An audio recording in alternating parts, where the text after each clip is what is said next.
The wind rustled through the curtains of the old watchtower, whispering secrets into the forgotten corners of the dusty room.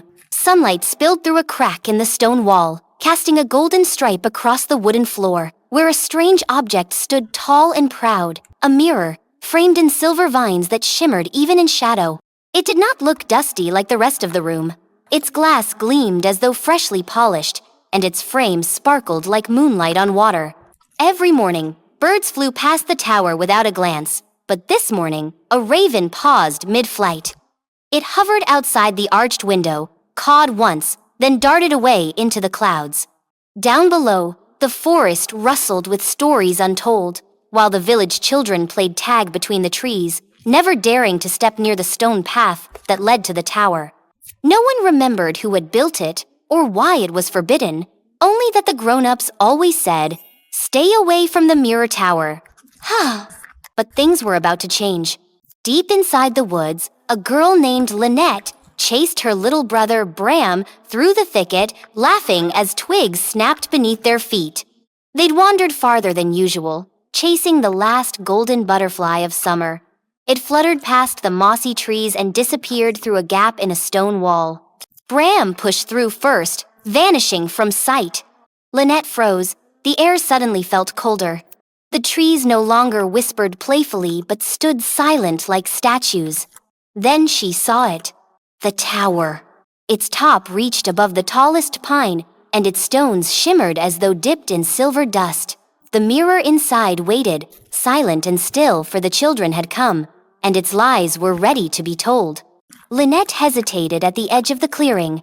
The trees behind her seemed to sigh, as if urging her back, but Bram had already vanished beyond the vine-draped doorway of the tower. She called out softly, her voice catching in the stillness, but there was no answer. Taking a deep breath, she stepped forward, brushing past ivy and stone. The air inside the tower was cool and quiet, holding a kind of waiting silence. Dust drifted in shafts of sunlight, and the scent of time-old wood, dried leaves, and something faintly sweet filled her nose. Her footsteps echoed softly as she climbed the winding staircase, each step creaking under her weight. At the top, the room opened into a round chamber. There, standing alone against the far wall, was the mirror. It was even more beautiful up close. The silver frame curled like vines around shimmering glass, and in its reflection, everything looked sharper, cleaner, even magical. And there was Bram, standing right before it, staring into its gleaming surface. Lynette's heart beat faster. She reached out to grab his hand, but stopped. Bram was smiling, not at her, but at the mirror. He looked so happy. Curious and cautious, Lynette approached. Her reflection appeared beside her brother's, but something was off. Her hair in the mirror gleamed gold, not chestnut brown. Her eyes sparkled like emeralds, instead of their usual soft gray. She looked perfect. Too perfect. A strange warmth spread in her chest. Was this what she really looked like? Had no one ever noticed before?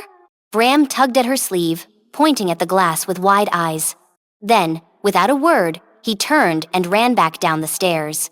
Lynette followed quickly, calling after him, but Bram didn't stop. Out of the tower he went, past the stone gate and back toward the village, a strange brightness in his eyes. That night, Lynette lay awake in bed. Bram had barely spoken after they returned home. He kept glancing in mirrors, even small ones, smiling to himself. And when their mother asked why they were late, he simply said, "I found something that tells the truth." End of 4. The next morning, Lynette returned alone to the tower. The mirror greeted her with a shimmer. This time, the reflection showed her holding a book with golden pages. Her voice rang out in the air, a crowd clapping, people smiling, calling her a brilliant storyteller. The mirror showed Lynette not as she was, but as she wanted to be. She couldn't look away. Each day after that, Lynette returned. She began to believe the mirror's visions. In its glass, she was admired, clever, adored. People listened to her, respected her, cheered for her, and slowly, her heart began to change. At school, she snapped at her friends. When Bram asked to play, she rolled her eyes. She spent hours brushing her hair, trying to match the mirror's version. She spoke louder, boasted more, laughed at others instead of with them. But no one applauded, no one cheered. The more she acted like the girl in the mirror, the more people drifted away. Even Bram had stopped visiting the tower. He no longer smiled at the glass. He had grown quiet, withdrawn. One gray afternoon, Lynette arrived at the tower to find someone already inside. It was Bram. But he wasn't looking into the mirror. He had his back to it, arms crossed, eyes full of worry. Lynette entered slowly, uncertain. The mirror shimmered again, this time showing Lynette in a dazzling gown, a golden crown on her head, but her face looked proud and cold, her eyes empty. Bram's voice broke the silence. He didn't look at her, only at the floor, where a small crack had appeared, a thin line running from the mirror's base to the wall. He said the mirror lied. It made him think he was a hero, brave and strong, but when he tried to prove it by climbing the tallest tree in the woods, he'd fallen. He showed Lynette the scrape on his arm, hidden beneath his sleeve. He whispered that he was scared, but the mirror had made him believe he couldn't be. He said the mirror wanted something. It showed what you wanted most, then made you chase it no matter who got hurt. Lynette didn't answer. Her eyes stayed fixed on the glass. The mirror shimmered again, brighter now. The tower felt warmer, closer, as if it breathed around her. The reflection showed Bram now running from her, afraid. Lynette blinked, her chest tightened. Then she saw her parents in the mirror shaking their heads, disappointed, friends turning away, the school playground empty. She stepped back. The mirror flashed once more, bright as lightning, and then all went dark. When Lynette opened her eyes, she was lying on the floor. The room was quiet again. Bram sat beside her, holding her hand. He told her the mirror had gone silent. It no longer shimmered. Its light had faded. Lynette sat up slowly. Her head ached, but her heart ached more. She turned toward the mirror. This time, the reflection showed only the two of them as they truly were. Tired, worried, together. Bram whispered that maybe the mirror only lied when you stopped telling the truth to yourself. Lynette looked into her own eyes, not the glittering emerald ones from before, but her real soft gray. She saw them clearly for the first time in days. The wind whispered through the tower once more, but it no longer sounded like secrets. It sounded like a song, distant, gentle, and free. Lynette stood, brushed off her skirt, and took Bram's hand. They left the tower behind, but something had changed. And not just in the mirror. The days that followed were quiet, but strange. Lynette no longer returned to the tower, not because she was afraid, but because something in her heart had grown heavy, like the feeling after waking from a too sweet dream and realizing it wasn't real. She played with Bram more, helped her mother sweep the kitchen, and even apologized to her classmates when she noticed the shadows her sharp words had left behind. But inside, the mirror's whispers still lingered. At night, she dreamt of golden books, cheering crowds, and eyes that sparkled with admiration. When she passed windows or shiny doorknobs, she caught herself peeking, hoping for a glimpse of the dazzling girl the mirror had shown her. And each time, she saw only herself, plain, quiet, and unsure. She told no one, not even Bram, that the ache in her chest hadn't gone away. Then, 3 nights later, a wind unlike any before swept through the village. It howled over the rooftops, rattled the shutters, and bent the tallest trees. Animals grew restless, and even the stars seemed to blink faster, as if warning the world below. Lynette woke suddenly, heart racing. She crept to her window. Far beyond the treetops, the tower shimmered not with moonlight, but with its own strange glow, a pale blue pulse, soft and steady, like the heartbeat of something waking. Bram appeared at her door, clutching a blanket. He'd seen it too. They knew. The mirror had not been finished with them. By morning, the village was buzzing. Chickens refused to leave their coops. Children cried for no reason. The baker's bread wouldn't rise. The world felt off. Lynette and Bram slipped away during the midday lull, when grown-ups were too busy muttering and stirring soup to notice. The path to the tower seemed different now, the trees darker, the wind sharper, and the stones underfoot colder. As they neared the gate, they found the ivy shriveled and blackened. The silver dust on the tower's stones now shimmered like frost. And inside, the mirror waited. Its glass glowed blue, flickering like a candle caught in a storm. Cracks had spread further from the base, winding like spiderwebs across the frame. But the mirror stood tall, pulsing, alive. As soon as Lynette stepped into the room, the door slammed shut behind them. The air grew thick, humming with a sound neither music nor voice, something between a sigh and a whisper, calling her name. The mirror flashed. Suddenly, the room vanished. Lynette found herself in a place she could not name, a vast space of swirling color and mist. Floating images circled her. A stage, a golden crown, applause, children pointing at her with wide eyes of awe. Her parents lifting her into the air, proud and smiling. But it wasn't real. None of it was. She tried to turn, to walk away, but her feet wouldn't move. The mirror's voice, though it had no sound, tugged at her thoughts. You can be more. You can be everything. Then, without warning, the images turned. The children laughed at her, not with joy, but mockery. The stage vanished beneath her feet. Her parents disappeared into smoke. The golden crown melted in her hands.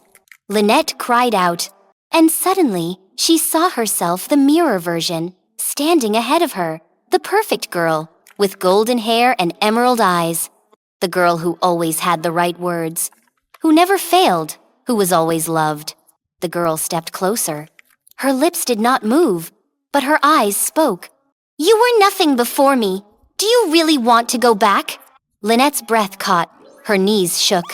Behind her, a flicker of light appeared, small, warm, and familiar. Bram. He stood at the edge of the mist, arms open, his real, ordinary self. No magic, no illusions. She remembered how he'd held her hand when she'd fallen from a tree last summer, how he'd laughed at her silly jokes, even when no one else did, how he'd cried the day their cat went missing, and how she had held him close. Those moments hadn't come from a mirror. They had come from love. Lynette turned back to the glowing girl. Her perfect double raised a hand, offering a golden crown. Lynette stepped closer, then stopped. She looked into the girl's eyes and saw something new. Fear. The mirror didn't want her to leave. It fed on dreams, hopes, and the pieces of a person they weren't proud of. It twisted wishes into chains. Lynette lowered her eyes and whispered something only her heart could hear. No more Lees. She stepped toward Bram. The mist began to shudder and swirl. The images cracked like glass struck by stone. The glowing girl screamed, a soundless burst of rage, and shattered into 1,000 specks of light. The mist fell away. Lynette was back in the tower. The mirror cracked from top to bottom, its glow fading to gray. Bram rushed forward, wrapping his arms around her. The tower trembled. Dust rained from the ceiling. They didn't wait. Hand in hand, they raced down the winding stairs, past crumbling stones and flickering shadows. As they burst through the front door, the tower gave a final groan and began to collapse inward, stone folding upon stone like a melting candle. By the time they reached the tree line, the mirror tower was no more. Only a silver mist hung in the air where it had stood. For a long time, neither of them spoke. Birdsong returned slowly. The forest brightened. The wind softened. Lynette sat beneath a tree, heart pounding. Her hands trembled, but she smiled. She had chosen truth. Not the kind found in glass and glitter, but the kind found in kindness, in mistakes, in small, quiet bravery. She was not perfect, and she never wanted to be. The sun peeked out from behind the clouds as Lynette and Bram stepped back into the village, their clothes dusty and their faces streaked with dirt. No one noticed at first. The market was quiet, the wind calm, the sky a gentle blue. The strangeness that had gripped the village for days had faded like a bad dream at morning light. But Lynette noticed something different, not around her, but inside. The tug in her chest, the hollow space that had longed for applause and sparkle, had quieted. It wasn't gone, not completely, but it no longer whispered like the mirror had. It no longer needed to be filled with shiny things. It waited instead, patient and still, like the earth before spring. That night, after their mother kissed them goodnight and closed the door gently behind her, Lynette sat up in bed. Bram lay beside her, his breath soft and steady. The moon cast a silver stripe across the wooden floor, and for a moment, she thought of the mirror's glow. But she didn't miss it. She reached under her pillow and pulled out a small notebook. Its cover was plain brown, the corners a little bent, and inside were only blank pages. She picked up her pencil and began to write. Not about golden books or glittering stages, but about a tower and a mirror that lied, and a brother who had held her hand when everything seemed to fall apart. She wrote of how the truth was not always bright or easy, but it was real. She wrote until her eyes drooped and the words blurred. When she woke the next morning, Bram was already up, watching birds from the window. Lynette handed him the notebook and waited.